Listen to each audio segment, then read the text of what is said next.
Thinking about moving to Rochester, New York? I want to be the person that gives it to you straight. No pom-poms, no fluff. My name is Scott Barrows, and I've been a real estate agent here in Rochester for the last 10 years.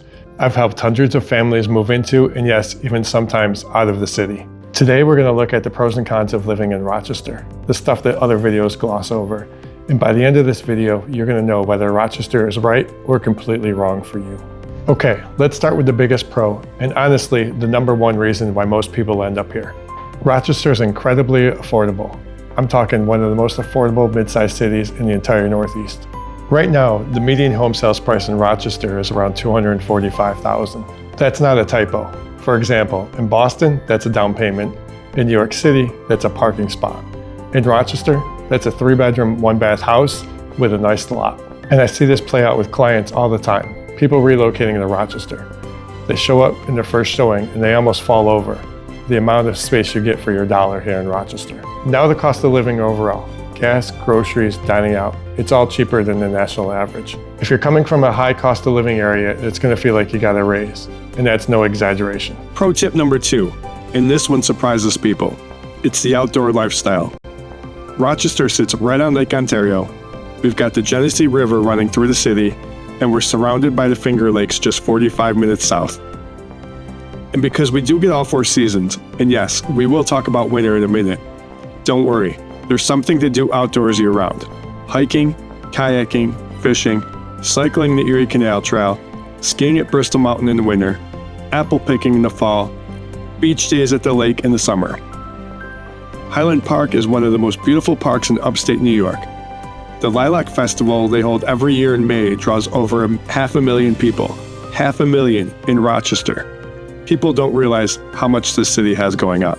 Pro tip number 3 is hard to quantify, but you feel it the moment you're here, and that's community. Rochester has small town feel with big city amenities. People actually know their neighbors here. Block parties are a real thing, youth sports league, and community events. It's all so alive here in Rochester. But the point is, when people move to Rochester, they almost always say the same thing within the first 6 months. I did not expect to feel at home so quickly. And that's a real thing. Pro tip number 4 is the job market and the education system. Rochester has a deep history in innovation. Kodak and Xerox both started here. And while those companies have changed over the decades, what they left behind is a really strong base of engineering, technology, healthcare, and manufacturing talent. The University of Rochester, RIT, are both nationally recognized universities, and they drive a lot of innovation and employment to this region.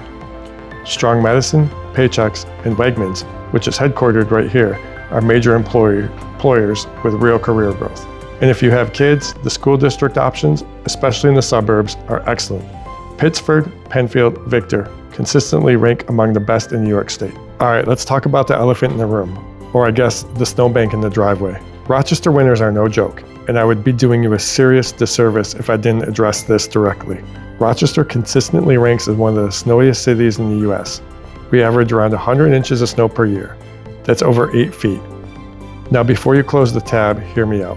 If you grew up in a warm climate and you never navigated a real winter, there's a learning curve. You need to think about all-wheel drive or a good set of snow tires. You need to budget for a snowblower or a plow service. And there will be days in February where you question every life decision you've ever made. But here's what I tell every client coming from a warm state. Rochester people are used to it. The city doesn't shut down. Life goes on. Schools are built for it. Roads get plowed. And honestly, after your first winter, most people adapt to it and it stops feeling like a crisis. I actually have a whole video on what Rochester winters are really like. Links in the description. Con number 2, and this one is very real. Property taxes. New York State has some of the highest property taxes in the country. This is probably the single biggest sticker shock for people relocating here from other states. To give you a ballpark, on a $250,000 home in Rochester suburbs, you might be looking at somewhere between $6,000 and $9,000 a year in property taxes, depending on the municipality. Some areas are lower, some are higher. The city of Rochester itself tends to be on the higher end. Now there's STAR programs and senior exemptions that can reduce your tax burden, and I walk through all of them with my buyers before we even start touring homes. But you need to go in with eyes wide open. When you're comparing cost of living, factor in taxes, don't just look at home price. Con number 3, and I want to be very honest and fair here, Rochester does have its challenges. Like many cities, Rochester has dealt with population loss over the decades. Crime statistics within some city neighborhoods are much higher than those in surrounding suburbs. The Rochester City School District also faces some challenges that suburban districts don't. But I want to give you the full picture because Rochester is a city actively investing in itself. Downtown is seeing revitalization, new restaurants, breweries, and art venues, and the East End District is thriving. Most of my relocation clients end up in the suburbs where this is less of a concern. Plus, everything is 15 minutes away in Rochester. Con number 4 is really more of a lifestyle fit question than a con. Rochester is not New York City, and it is not Boston.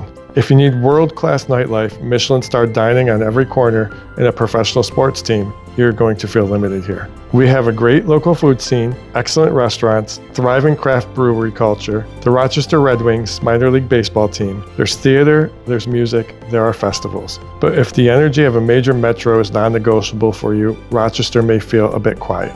That said, and this is important, Rochester is 1 hour from Buffalo, an hour from Syracuse, and about 5 hours from New York City. So a weekend escape is always an option. And for a lot of people moving here, that quieter pace of life is exactly what they're looking for. So is Rochester, New York a great place to live? Let me give you my honest answer after 50 years of living here. It depends on what you're looking for. And that's not a cop-out, that's the truth. If you want your dollar to go further on a home, outdoor access, and a community that actually feels like a community.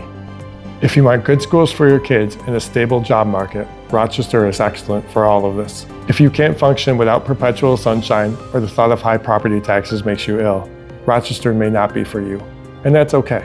But if you're still curious or you're already leaning towards making that move, I want to help. I've been doing this for 10 years and I know the market inside and out. So leave me a question in the comments, shoot me a message.